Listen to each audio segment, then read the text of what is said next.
देखते हैं next question को। नेक्स्ट क्वेश्चन क्या कहता है, compare and contrast the random sampling with the non random sampling, briefly discuss the method involve in the selecting of any simple random sampling. यानी कि आपको क्या करना है, रैंडम सैंपलिंग और नॉन रैंडम सैंपलिंग के बीच में एक तरीके से डिफरेंस बताना है और उनको कंपेयर करना है। ठीक है, उनके क्या क्या मेथड को मेंशन करना है ज्यादातर बेटा, ब्रीफली डिस्कस करना है बेटा method of involve in selecting, यानी कि किस तरीके से बेटा क्या रैंडम वे में से जब हम रैंडम सैंपलिंग लेते हैं तो उसमें किस तरीके से सिलेक्शन होता है, और नॉन रैंडम सैंपलिंग लेते हैं तो उस प्रकार में कैसे सिलेक्शन होता है, उस चीज को आपको बताना है सिंपल रैंडम सैंपलिंग की मदद से। चलो बेटा, सबसे पहले ये जानते हैं कि आपका रैंडम सैंपलिंग क्या होता है।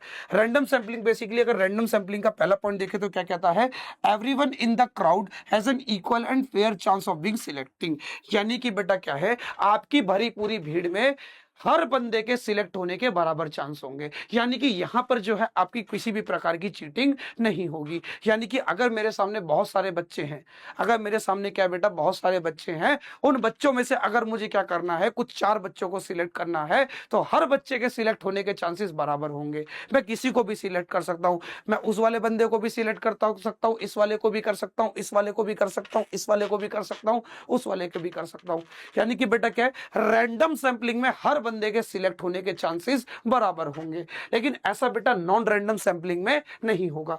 नॉन रैंडम सैंपलिंग में क्या होगा, the non random sampling does not have equal and fair chance of being selecting. यहां पर बेटा क्या है, हर बंदे के सिलेक्ट होने के चांसेस बराबर नहीं होंगे। यहां पे वो फिक्स वाली कंडीशन आ जाती है, जैसे कि वो मेरा फेवरेट स्टूडेंट है तो मैं उसको चुनूंगा, फिर वो भी मुझे थोड़ा अच्छा लगता है तो हाँ मैं उसको चुन लूंगा, इन दो को तो मैं चुनूंगा ही चुनूंगा। अगर ऐसी कंडीशन आ जाती है, ऐसी चॉइस वाली कंडीशन आ जाती है, तो वो कहलाती है नॉन रैंडम सैंपलिंग। ठीक है, जहां पर क्या है, हम रैंडमली किसी भी बंदे को चुनते नहीं है। ठीक है, अपनी चॉइस के हिसाब से चुनते हैं। ठीक है, बेईमानी करके। सेकंड पॉइंट क्या कहता है, इट इज कंप्लीटली रैंडम। यानी कि बेटा जो आपका रैंडम सैंपलिंग है बेटा, वो पूरी तरीके से क्या होगा, रैंडम होगा। यानी कि मैं रैंडमली किसी को भी इच्छा अनुसार बेटा किसी को भी सिलेक्ट कर सकता हूं, लेकिन यहां पर ऐसा नहीं होगा। इट इज नॉट रैंडम, ये जो है रैंडम नहीं होगा, ये क्या होगा, बेस्ड ऑन दी चॉइस होगा। यानी कि आपकी चॉइस पर बेस्ड होगा कि आप किसको सिलेक्ट करना चाहते हो। थर्ड पॉइंट कैसा है, it is highly unbiased and fair. यानी कि बेटा ये कैसा होगा, अनबाइज्ड होगा। अनबाइज्ड बोले तो बेटा क्या है, किसी भी प्रकार की यहां पर क्या है, बायसनेस नहीं होगी, किसी भी प्रकार की बेटा क्या है, चाटुकारिता नहीं होगी। यानी कि बेटा क्या, चाटुकारिता बोले तो मतलब कि किसी तरीके की फिक्सिंग नहीं होगी। अनबाइस का मतलब है कि फिक्सिंग का ना होना, फिक्स ना होना, कोई भी चीज पूरी तरीके से रैंडम होना।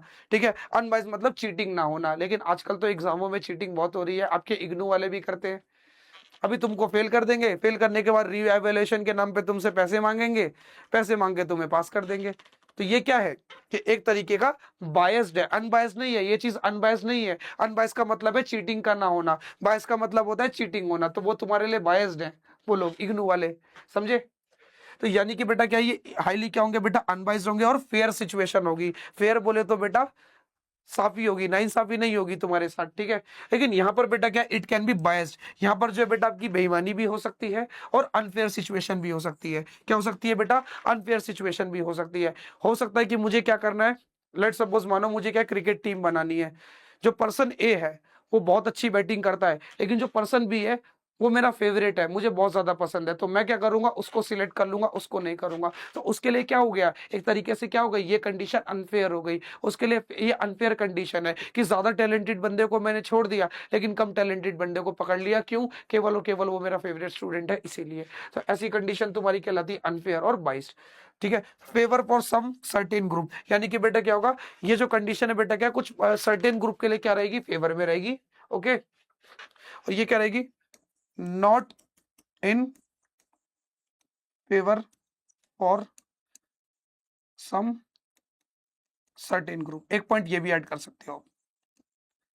ठीक है, उसके बाद क्या है, it take more time and efforts. यानी कि जब आप क्या बेटा रैंडम सैंपलिंग में किसी को चुनते हो, किसी चीज को पिक करते हो, तो बेटा वहां पर क्या है, बहुत ज्यादा टाइम लगता है, बहुत ज्यादा एफर्ट लगते हैं। आई बात समझ में। लेकिन वही चीज बेटा नॉन रैंडम सैंपलिंग में क्या होगा, it is very fast and budget friendly. यानी कि बजट फ्रेंडली भी है और बेटा कैसा है, बहुत ज्यादा फास्ट है। अगर मैं एग्जांपल लूं तो क्या है, for example a student is randomly selected from the captain for a captain from your class, यानी कि मैंने क्या करा, तुम्हारी क्लास में से किसी भी एक स्टूडेंट को पिक कर लिया बेटा, किसके लिए, कैप्टन के लिए। अगर मैं जाऊंगा किसी भी स्टूडेंट को पिक करने के लिए एज अ कैप्टन, तो मैं किसी को भी कर सकता हूं, मैं किसी को भी सिलेक्ट कर सकता हूं, क्योंकि मैं किसी को नहीं जानता। मैं फेयर वाली बात करने वाला बंदा हूं, मैं अनफेयर बंदा नहीं हूं। तो क्या बेटा, हर बच्चे के जो सिलेक्ट होने के चांस होंगे वो कैसे होंगे, बराबर होंगे, इसलिए बेटा वो रैंडम सैंपलिंग में एग्जांपल आ जाएगा। लेकिन अगर मैं बात करूं नॉन रैंडम सैंपलिंग में, तो यानी कि बेटा वो कैसा होगा, इसका एग्जांपल होगा बेटा स्नोबॉल सैंपलिंग। क्या होगा बेटा कि इसका एग्जांपल, स्नोबॉल सैंपलिंग। अब ये स्नोबॉल सैंपलिंग क्या होती है, तो सुनो मेरी बात ध्यान से। जैसे मैंने तुमको बोला, क्या बोला, सुनो, मैंने तुम्हें बोला कि बेटा ऐसा करो, तुम जो है 10 लोग चुन के लाओ, 10 लोग जो है अब जो है मेरे अंडर इंटर्नशिप करेंगे। 10 लोगों को चुनो और वो 10 लोगों को मैं क्या करूंगा, अपने अंडर इंटर्नशिप कराऊंगा, वीडियो एडिटिंग सिखाऊंगा, ग्राफिक डिजाइनिंग सिखाऊंगा और वही सारी चीजें सिखाऊंगा। तुमने क्या करा, तुम गए, तुम्हारा जो खास मित्र है, तुम्हारी जो खास मित्री है, मित्री बोले तो लड़की फ्रेंड, थोड़ा थोड़ा अपना ऑरा जमाने के लिए, क्या जी वो ना ऐसा कि हमारे सर जो है ना, वो ना वीडियो एडिटिंग सिखा रहे हैं, आप सीखोगी क्या, मैं भी जा रहा हूँ, आप भी सीख लो, फ्री में सिखा रहे हैं।